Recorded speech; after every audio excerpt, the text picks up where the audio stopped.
আসসালামু আলাইকুম। সবাই কেমন আছেন? আশা করি ভালো আছেন।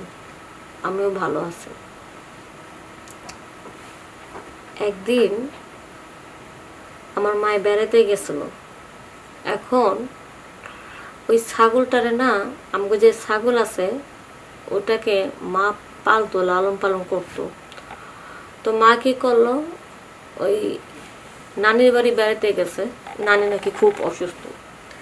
পরে মা ফোন দিয়ে কি করলো, জানা দিল যে 2-4-5 দিনের ভিতরে বাড়িতে আসতে পারবো না, হাঁস মুরগিগুলো বাঁধতে গেছে, আর ছাগলটা সবসময় ওই মাতবরের ক্ষেতের পাশে যে খালি ক্ষেতটা আছে না, ওই ক্ষেতের মধ্যে বান্ধা ঘাস খাইতে গেছে। তো আমি আবার স্কুলে পড়ি, তো প্রতিদিন স্কুলে যাই, ছাগলও প্রতিদিনের মতন খাবার দিচ্ছি। তো একটু ঘাস পাতা আবার মাঝে মধ্যে বাবা আইনা দেয়।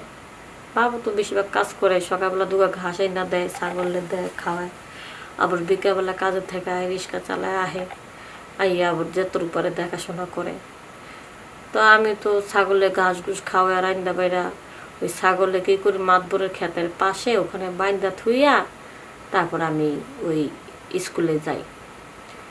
তো যেদিনকে আমি স্কুলে গেছি, প্রতিদিন আমি স্কুলে যাইতেছি, তো হঠাৎ করে এই স্কুলে তারপর দিনকে মানে আমার মা যেই নানির বাড়ি গেছে, তো নানি বাড়ি যেদিন গেছে তার 2 দিন পরে আর কি ছাগলটা না খুব মেতেতাছে, খুব মেতেতাছে। এখন তো ছাগলে এত ডাক দিতেছে, আমি না প্রথম ভয় পেয়েছিলাম। মনে করছিলাম কি পায়ের মধ্যে মনে কোনো জোক টোক ধরলো কিনা। পরে দেখি কোনো জোক টোক কোনো কিচ্ছু নাই। ঠিক আছে, ঠিক আছে, হুদে মেতেতাছে। পরে আমি মনে মনে কই দিলাম, মনে খিদা লাগছে অনেক, ভালো ভালো ঘাস খাওন টাউন এটা সেটা অনেকটাই দিচ্ছে। দেওয়ার পরে দেখতেছি যে না, আসলে তো ছাগলটা তো বেশি সুবিধা না। পরে বেঁচেতেছে, পরে আমি চিন্তা করলাম মা তো পালে, মারে মনে দেখে না, এই জন্য মনে এরম পড়তেছে।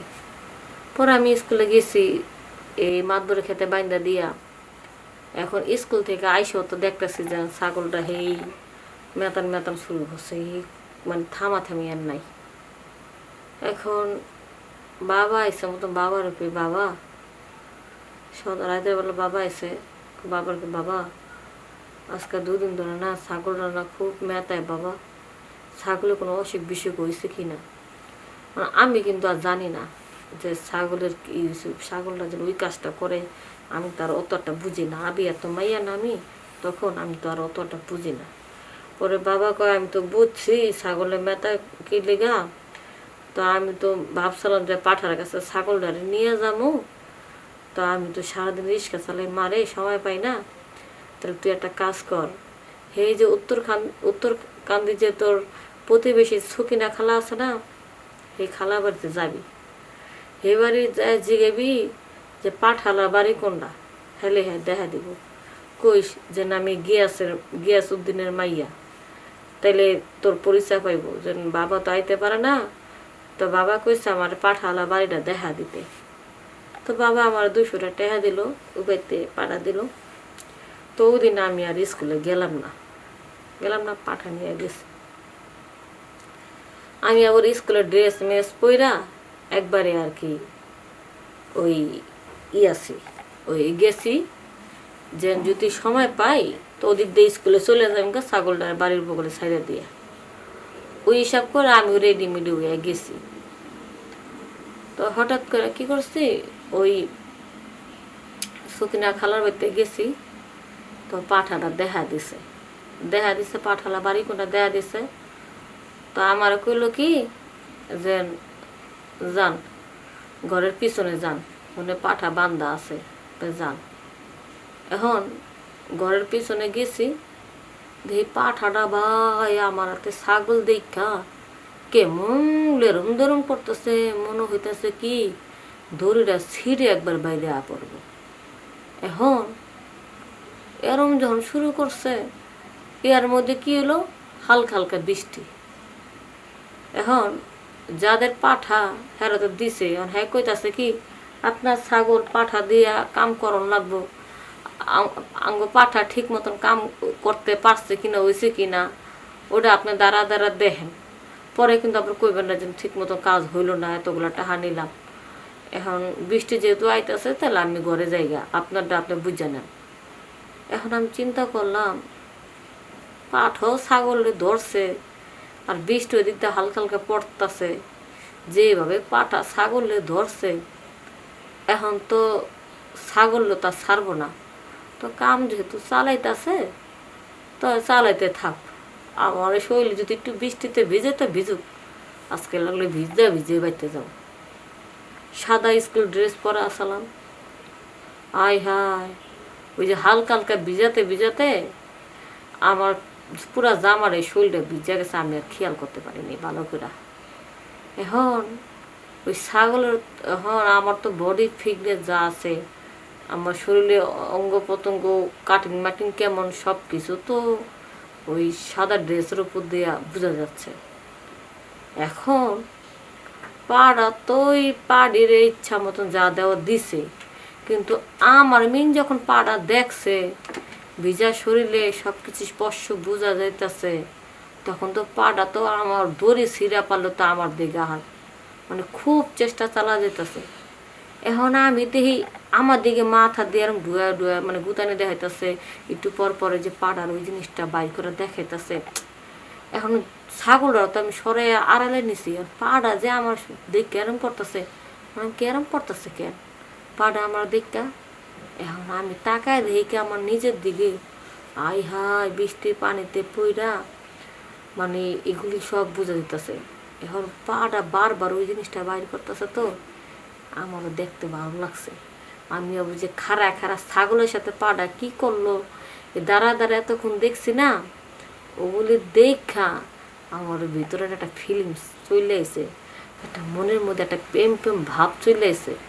এখন ছাগলটা তো ছাগলের কাম হয়ে গেছে গা, ছাগল তো গেছে।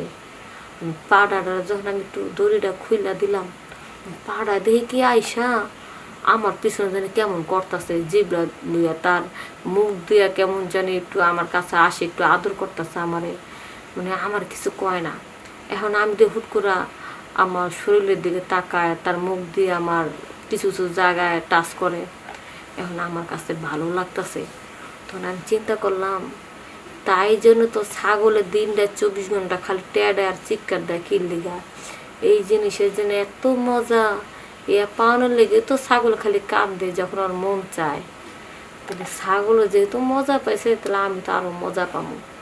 তো পাড়া আমার একটু হুংছে, একটু টাচ করছে, অনেক জায়গায় কিছু জায়গায় টাচ করছে না, আমার খুব ভালো লেগে গেছে রে ভাই, রে ভাই ভালো লাগার থেকে এখন তো আমার পাড়ার ওই জিনিসটা আমার খুব মন চাইতেছে। পরে আমি কি করলাম, পাটার সাথে আমি ওই কাজটা করলাম, করার পরে আমার এত ভালো লাগছে, আমি এত তৃপ্তি পাইছি। এখন আমি তো একটা আবিয়াত মাইয়া।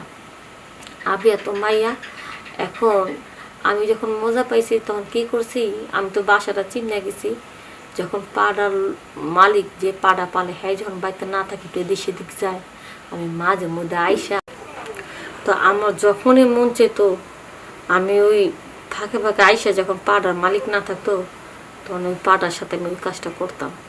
হাই রে কি মজা পেতাম, কি ভালো লাগতো। এইভাবে যখন অনেকদিন করলাম, পাড়ার মালিক আমারে দেখে ফেলেছে, দেখার পরে বাইরে ভাই আমার মায়ের কাছে যায় বিচার দিছে, আমারে এমন মাইর দিছে আমি লজ্জায় আর কাউরে মুখ দেখাতে পারি না। পরে ভাবলাম যে না রে মাইর দিছে লজ্জা মুখ দেখাতে পারলাম এটি মনে শেষ, কিন্তু কয়দিন পরে দেখি কি আমার পেটের মধ্যে বাচ্চা।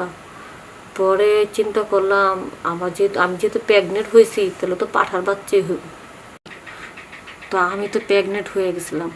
আমি তো মনে করছি ওরা তো পশু মানুষ, ওদের সাথে সম্পর্ক করলে আর কি হইব, কিন্তু ওরাও তো বাচ্চা দিতে পারে, মানুষের সাথে সম্পর্ক করলেও বাচ্চা দিব। কিন্তু আমি যেহেতু প্রেগনেন্ট হয়ে গেছি অনেক কষ্টে ভাই, প্রেগনেন্টটা মনে করেন আমি নষ্ট করে ফেলেছি। তখন আমার হুঁশ হয়েছে যে জীবন আমি এই ভুলটা করুম না। যারা গ্রাম অঞ্চলে আছেন, অনেক মানুষ আছেন পশুর সাথে এই কাজটা করেন, ঠিক আছে? তাই যদি ছেলেরা পশুর সাথে করেন তাহলে কিন্তু সেখানেও রিস্ক আছে, আর মেয়েরাও যদি পশুর সাথে করেন সেখানেও প্রেগনেন্ট হওয়ার সম্ভাবনা আছে। তো যাই হোক, আপনারা কখনো এই ধরনের ভুল করেন না। তা আমি যে ভুল করছি, বাপরে বাপ, আমি তোবা করছি। আপনারা যদি এই ধরনের ভুল করে থাকেন, আপনারা এখন থেকে তোবা কাইটা ভালো হয়ে যান। সবাই ভালো থাকবেন, সুস্থ থাকবেন। আসসালামু আলাইকুম।